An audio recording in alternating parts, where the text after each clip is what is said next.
আসসালামু আলাইকুম। আশা করি সকলেই ভালো আছেন। সকলের অনেক অনেক ভালোবাসা এবং আল্লাহর অশেষ রহমতে আমিও ভালো আছি। চলে আসলাম আবার আরও একটি নতুন রেসিপি আপনাদের সাথে শেয়ার করব বলে। আর খুবই টেস্টি একটা রেসিপি।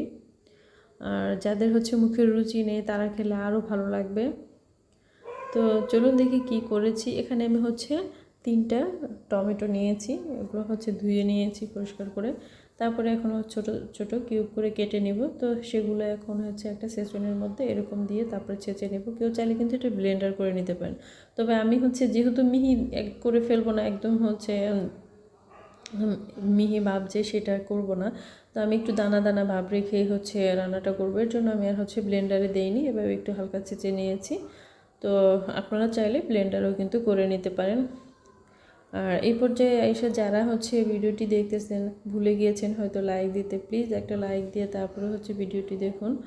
আর একটা সুন্দর একটা কমেন্টস করে যান। তো প্যানের মধ্যে আমি অল্প কিছু তেল দিয়েছি, 2 টেবিল চামচের মতো হবে তেল। তো 2 টেবিল চামচের কমই হবে, আমি তো মেপে দিইনি, অনুমানের উপরে দিয়েছি আর কি।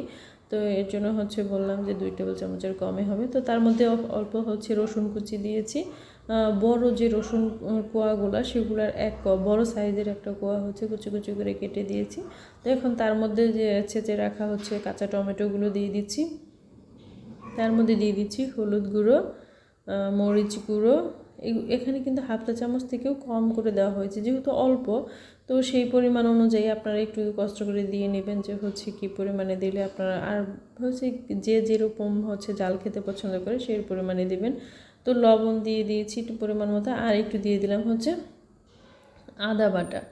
আদা বাটাটা আর একটু আগে দিলেও হতো, তো আমি পরে দিয়েছি, তাতে কোনো সমস্যা নেই। যেহেতু আমি পানি দিব না, পানি দিলে আদার একটা গন্ধ আসবে, আদাটা কিন্তু ভাজা ভাজা হয়ে যাবে। তো এখানে কাঁচা পেঁয়াজ কুচি দিয়েছি, ছোট ছোট কিউব করে কেটে নেওয়া বড় সাইজের একটা পেঁয়াজ কুচি কুচি করে কেটে দিয়েছি। তো নেড়ে চেড়ে কিছুক্ষণ রান্না করে নিচ্ছি।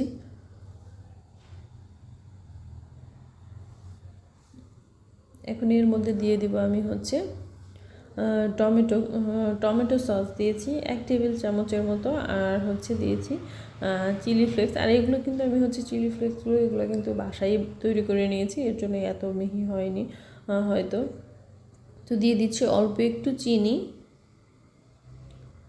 চিনিটা কিন্তু টেস্ট অনেকটা চেঞ্জ করে দিবে। কেউ চাইলে নাও দিতে পারেন, তাতে সমস্যা নেই। আর দিয়ে দিচ্ছি অরিগানো, ধনিয়া পাতা কুচি দিয়ে দিচ্ছি অল্প পরিমাণে। অরিগানো কিন্তু আমি অল্পই দিয়েছি, ওখানে হাফ চা চামচ থেকেও কম হবে। তো নেড়ে চেড়ে কিছুক্ষণ ভেজে তারপরে হয়ে গিয়েছে, নামিয়ে নিয়েছি। তো দেখুন মাশাআল্লাহ, এটা কিন্তু ভাত, রুটি, পরোটা বা যে কোনো স্ন্যাক্স বা যার সাথেই খেতে চান না কেন সেভাবেই মজা লাগবে। এটা সব জিনিসের মধ্যেই যেতে পারে, এতটা মজাদার একটা রেসিপি। তো ভালো লেগে থাকলে পাশে থাকবেন, আর আমার ভিডিওটি লাইক কমেন্ট শেয়ার করে দেবেন। Thank you.